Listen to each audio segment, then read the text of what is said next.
I've done here is I've actually installed the WebGoat tutorial from OWASP. And what we're going to do is we're going to look at some of the things you can do in the tutorial to practice for web application hacking. Because as I said, web applications are code. So you have to go and you have to do research and understand how to do web application hacking. So once I've installed WebGoat and just ran the Tomcat web server, I log in with a username of guest and a password of guest. And I click OK. This is the actual interface of WebGoat tool. So what I do is I just click here and say Start WebGoat. As you look over here, here's all the different lessons that you have within the WebGoat tool. You also have hints, so if you get stuck, you can ask for help. And you also have solution videos. So all these are really cool things you can have with the WebGoat tutorial. So if I go under cross-site scripting, I got all these different cross-site scripting attacks I can practice. So stored cross-site scripting, if I put in a message and say hello, if you go to the website and this is posted, if I do this,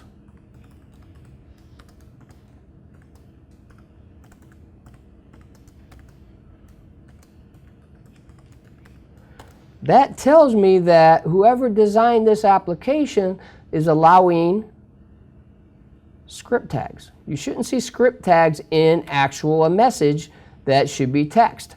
So now if I hit submit, that's code.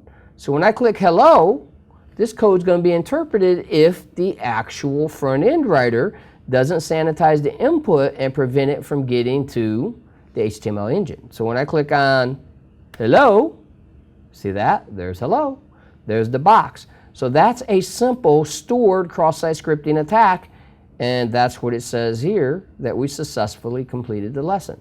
Well, let's say we'll restart the lesson, and we're really not sure about what to do. This is what the hints are for. You just click on hint, enter the script alert, document.cookie script in the message field. Well, that's a pretty good hint. And we copy that, and we say this is the hint. So we use the hint to help us with the answer, and we paste it. And now when we hit submit, we have a second message down here called hint. And it's cross-site scripting. Document.cookie is going to grab the session ID. Unfortunately, there's a bug and you don't see the session ID here in the box. Don't know what they've done with the actual session ID there. But we still could get the session ID using a protocol analyzer or another tool. And that's kind of how you do cross-site scripting and practice your cross-site scripting. Now if we go under injection flaws, string SQL injection, restart this lesson. Enter your name. Remember, we talked SQL injection, single quote, or 1 equals 1.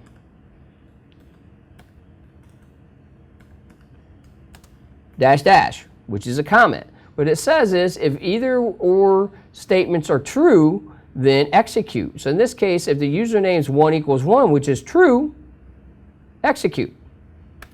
And we just dumped the entire database. Okay? So again, as we said in the exercise and in the actual slides, it's important to know that this works. SQL injection continues to work today and works very well. So if you go and you start looking over here, there's a lot of different things you can do in practice. All right? So let's do one more.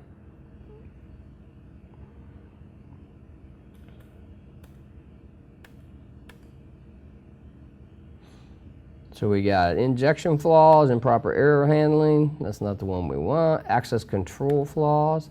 Yes. Now restart the lesson. So now we're going to look, this one's a little bit more tricky. As you look here, it says what? It says the current directory, right, this is your current directory. And what it shows you is these are files that we're allowed to view. So as you read here in the explanation, let's read it. The guest user has access to all the files in the lesson plan's English directory. Try to break the access control mechanism, access a resource that's not in the listed directory. Okay, so what we can do is select a file to view. We're going to report if access to the file is granted or not. Okay, so since this is the current directory, Okay? The directory we want to get, though, is right here. Tomcat conf, the config file for the Tomcat web server, the user's XML file, is located in this Tomcat, CONF, Tomcat users file. So what we want to do is we're going to leverage that for our attack. So we'll go here and create us a new scratch pad, if you will. And we need this directory, so we'll copy that directory. We'll paste it. And we'll go here and we'll copy that directory and we'll paste it. Okay? You're probably saying, well, why are we doing that? Because they have one thing in common. See how this has a Tomcat folder? This has a Tomcat folder? Okay. So all we have to do now is each one of these directories, users, Kevin, downloads, all this type of stuff, we have to replace with a ... which is directory traversal. So how we do this is we have to actually get the actual file access. So this is a tricky one. So we want to review a file. So if we click on this to view a file, it'll allow us to view the file. But what we want to do is we want to intercept. And we use what's called a proxy. So the proxy we're going to use, rather than set a fancy one up, we're just going to go use the Mozilla Firefox plugin called Tamper Data. So we're going to click on Tamper Data and Start Tamper. Okay? So now Start Tamper Data says I'm going to tamper. So when I go View File, do I want to tamper? Yes. And there it is. Everybody see the files right here? So when I do this, now I have the actual field that accesses that file. Okay? So now let's go back here. This is the file I want. So how do I access that file? Well, I'm going to paste this path in this location. So let's see if we can break out of the user directory. So it's a little tricky. So we've got to do a ... for every one of these. And we make a mistake, we'll know, because it'll fail. /. A ...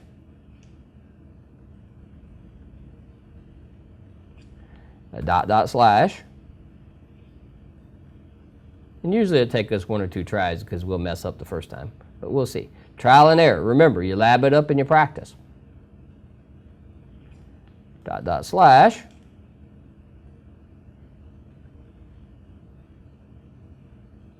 .. And that's our Tomcat folder, right? So that's enough. We don't have to do the Tomcat folder. So what we'll do here is, let's see if we get lucky. We might have to count it again. I think there's 5 levels of access. We'll count that here before we actually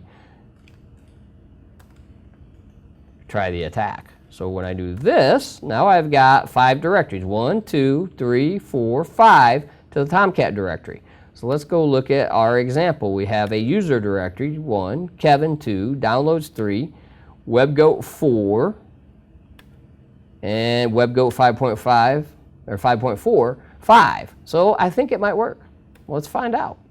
So we go here, and we take this entire file now, the entire path to the file, because we're trying to break out of the actual directory itself. So what we do is, now we've got our tamper data. So we go into our tamper data, and now we paste this entire path into the file. Because failure to properly sanitize input, they're going to allow these ... to break to the actual location. And look at that. Congratulations. We did it. We broke it. We actually broke access control mechanisms, and we bypassed it on this little application. And this is the process you do when you're setting up and you're doing web application hacking. There's lots of references out there. It's beyond the scope to do that in the CBT. What we're showing you is the process. Once you understand the process, you start doing the research and you learn the technique to do it. A very good place to go and get more on this, the OWASP we already talked about, but another place is pentestmonkey.net. Nice thing about PenTestMonkey, okay, we got to stop the tampering, otherwise it'll drive us crazy. And it'll tamper everything. Now we'll go back and try pentestmonkey.net. And now we're at pentestmonkey.net. As you look over here, there's cheat sheets, shells, SQL injection, and all those other types of things. Well, let's look at some cheat sheets. You want a reverse shell cheat sheet, you want SSH cheat sheet, any types of John the Ripper stuff, Informix, SQL injection, MS SQL injection cheat sheet. So let's look at Microsoft SQL, Oracle, MS SQL, MySQL, everything you can think of there's a cheat sheet for. So this is part of your research. Once you understand the process, the red team hacking process and the concepts as we've covered, you have to go do your research to get better and more efficient and more experienced at your testing. Okay, so this gives you an idea of cheat sheets. Next thing we want to look at is, let's look at a live scanner. So I'm going to use a great tool here called the Network Security Toolkit. Network Security Toolkit is a nice little distribution already set up with most of the top security tools. Okay, so if I click on security here, I want to do intrusion detection, it's intrusion detection. I want to do active scanners, Nessus, Nmap, all those types of things. And then right here, I've got a nice little web server scanner called Nikto. So Nikto is a nice little web server scanner. As you see, I use it quite often because you can see all my web servers that I've scanned with it, lots of them, different ones I can do. So what Nikto is it actually is based on Rainforest Puppy's Whisker. He used to have a product called Whisker, and then he got busy and other types of things, and it kind of got picked up and is now Nikto. So what I do with Nikto is I just put in the server I want to scan. So whatever web server, I can enter an IP address, as it shows there, enter the host or the name or anything depending on how it's set up. And what I'm going to do is I'm actually going to scan that machine. So we know we've got a web server over at our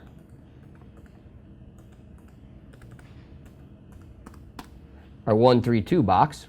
So we just enter our web server IP, run Nikto scan. Wait a few seconds, monitor Nikto scan output.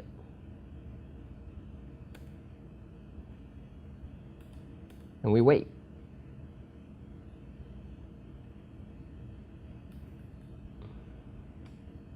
And there it goes. It's checking to make sure there's a port 80 on that box. Hopefully I got the right box. If not, we'll have to actually enter the other box. Testing open ports, checking for HTTP. And there it goes. Now it's running the actual scan itself. This is what Nikto's doing. And it's trying all these different commands. The GET requests and everything. The 404s means it didn't find it. So that Server 2003 box is relatively new. As I said, this is a little bit older distribution of the Network Security Toolkit. I don't really expect it to find anything, but that's not the importance. The importance is the process. So what we're doing here is we're showing you how to use a web application scanner. And it's free. Nikto's free.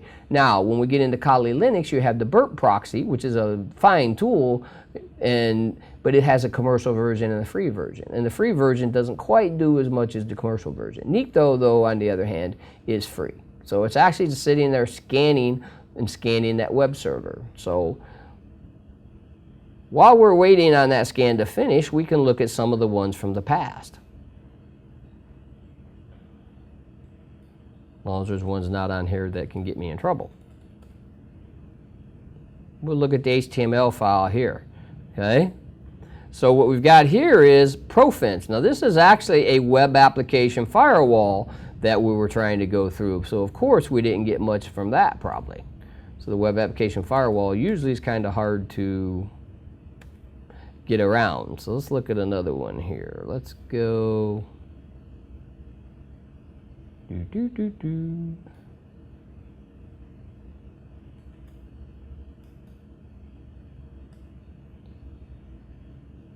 Let's go here and try one of these down here. Yeah, so let's try one of these. Let's try this one. Now, so again, it's showing you the host that was tested and information about the actual testing. No identification possible. Okay, so you get the idea. So let's go back and see if our Nikto scan we just finished is finished. So we'll refresh, resend everything, And we'll look for our Nikto scan.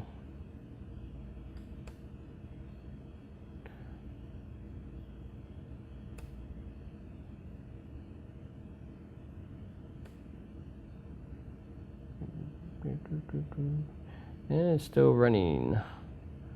Refresh. Yep, still running.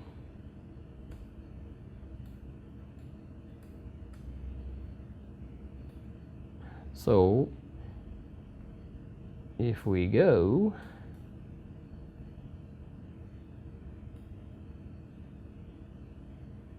here, we can,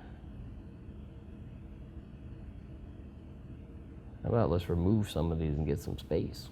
That would probably help us. So we can get rid of this, this, this, this, this, this.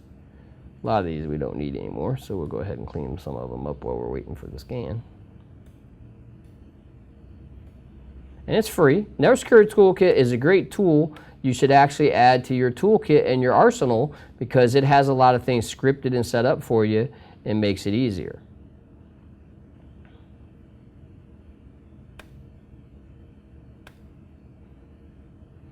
So now, we got rid of those scans, so now we can see when our scan finishes because we just had too many scans there, so that's okay. We don't need all those scans. So now if we go back to our security and we go to Active Scanners Nikto,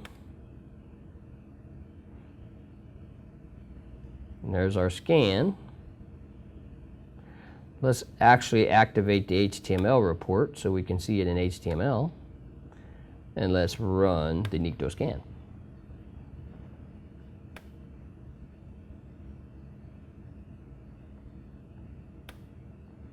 Now, once again, it's going to run. So while we're waiting for it to actually kick in here, there it goes. Let's go do our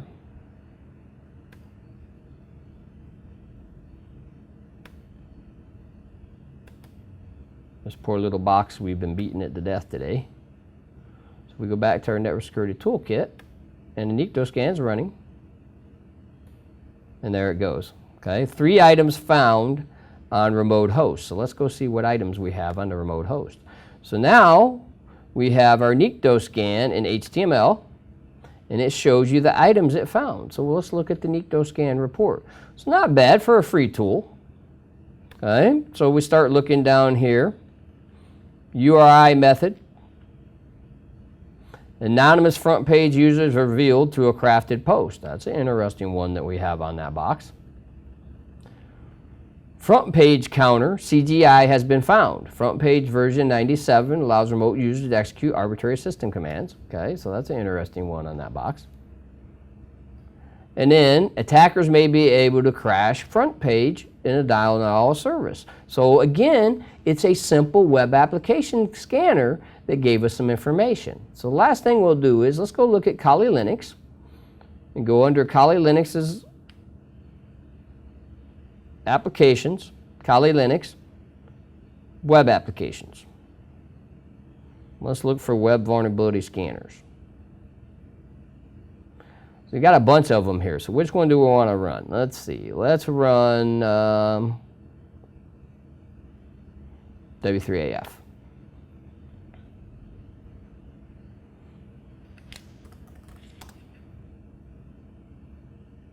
So now what we can do is we can do the OWASP top 10, audit, authentication, brute force, discovery, mangle, and those types of things. And what we do is we just insert the target here. So we'll do a 192.168.177.132. And then start. And there it goes.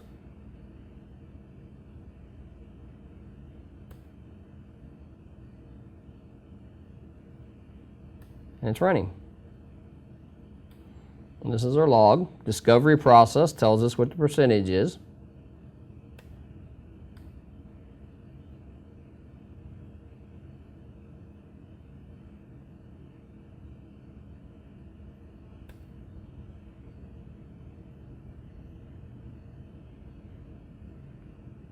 some results, different things, strange HTTP code. So it found an actual strange code there already, strange HTTP response. Okay, manual inspection is advised. Okay, so again, these are the types of things we're going to do. So we looked at the WebGoat tutorial is an excellent way to learn how to do web application hacking. We looked at Nikto, which can do a nice little web scan. And now what we're doing here is we're looking at the tool W3AF.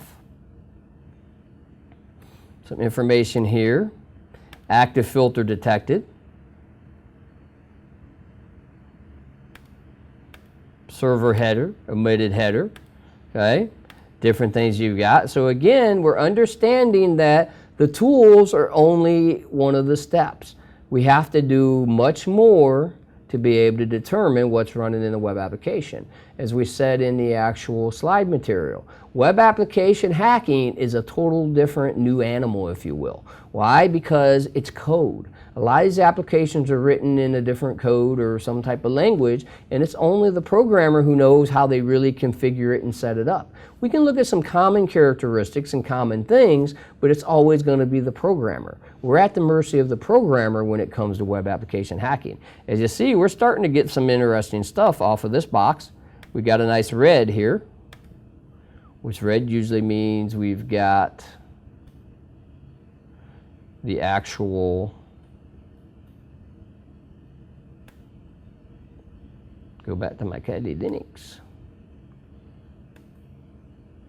So we got an error 500. Scan config shows us information and more information about the different types of things. Our log, and you see here's our red high vulnerability. Okay? So these are different things we can do and set up in our environment. So we start looking here, we start seeing fuzzable requests. So it's a nice little tool, unidentified code 500, there it is, web application 500, okay? Again, it's understanding that once we configure and build and set up the tool, which the configuration tab's over here, we can do some different types of things and do more sophisticated and more advanced scanning. And this concludes the lab on web application hacking.